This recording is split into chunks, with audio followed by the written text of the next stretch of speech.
We wanted to talk to you a little bit about this Big 12 thing. Big 12's great, and then all of a sudden, new news drops on us here just last week with the addition of Utah, Arizona State, and Colorado, the four corner schools from the Pac-12. That was a crazy weekend, Tom.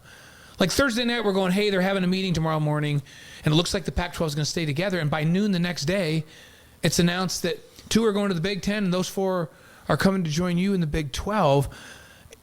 It's 16 teams now in the Big 12, but it also reunites BYU with Utah, who's been a long-standing rivalry and in the same league for most of history. Mm-hmm.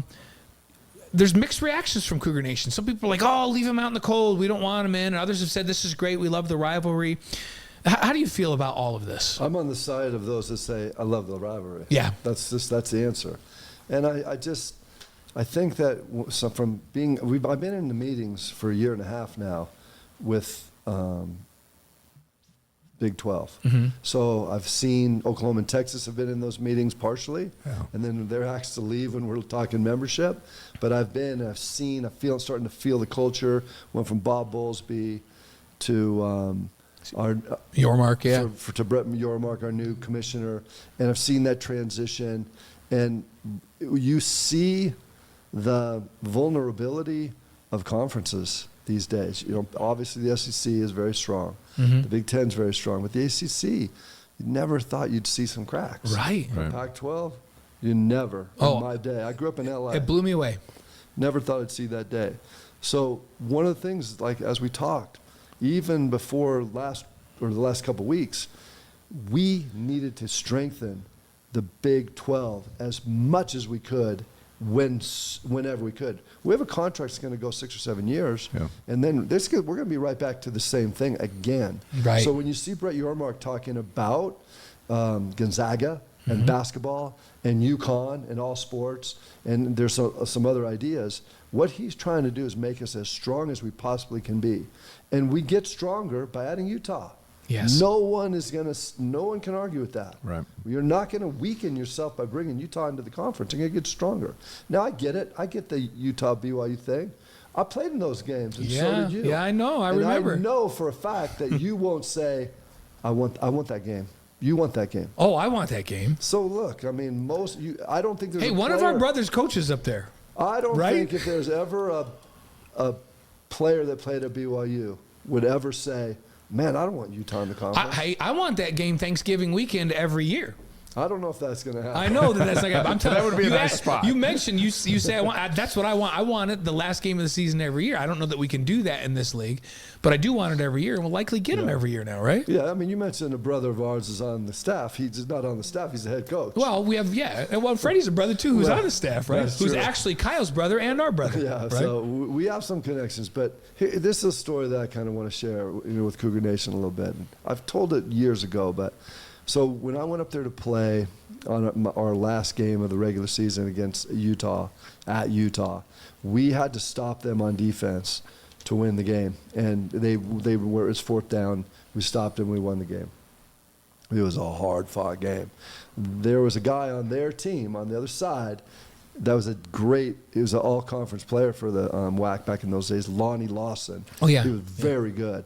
And from the very beginning of the game, he's chirping at me on the sideline, chirping at me. I'm like, dude, we are both DBs. We're never going to get to play against each other, but if you want to come out here right now, come on, let's go. We're talking of a big storm, and it's crazy, and he's yapping the whole game. He plays a really good game, but this guy's like in my craw. Yeah. So the game's over. We go on. I get drafted by the 49ers. The 49ers sign as a free agent Lonnie Lawson from Utah. I didn't know that. And I'm thinking, what in the world? I mean, this is crazy. How in the world am I going to have this guy as a teammate? We're brothers. Yeah. We played 1 year together. He got injured, and he couldn't play after that. But it was kind of an interesting thing to think, if that dude was on my team, I'd love him. But if he's on the other team, I'm not going to like him one bit. Not going to love him. I think that there's such respect and camaraderie in those games. It doesn't matter if football or any other sport.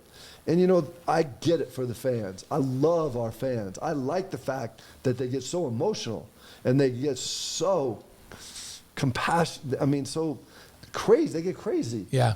And then the back and forth with social media, we didn't have to deal with that when we were kids. True, yeah. But all of that stuff right now, we just got to look at, we're going to be in the same conference. It's going to make us stronger. We're both going to benefit from it. But when we play, let's go. Oh, yeah. Let's go. Hey, if I play anybody in my family in anything, I'm like, you want to beat them. Play to win. Yeah, I don't care what it They'll feel is. the same way. Yeah, and that's, oh, absolutely. I'm talking about their players and coaches. They'll feel the same Oh, way. yeah. And for Tom and I, like Tom came from California, and I think you're probably similar. I came from New York. I didn't know anything about this Utah BYU rivalry until I quickly learned. But I was like, what's all this fuss about? Why are the fans fighting each other in the state? Yeah, let me tell you how I learned about it. So my freshman year, I redshirted.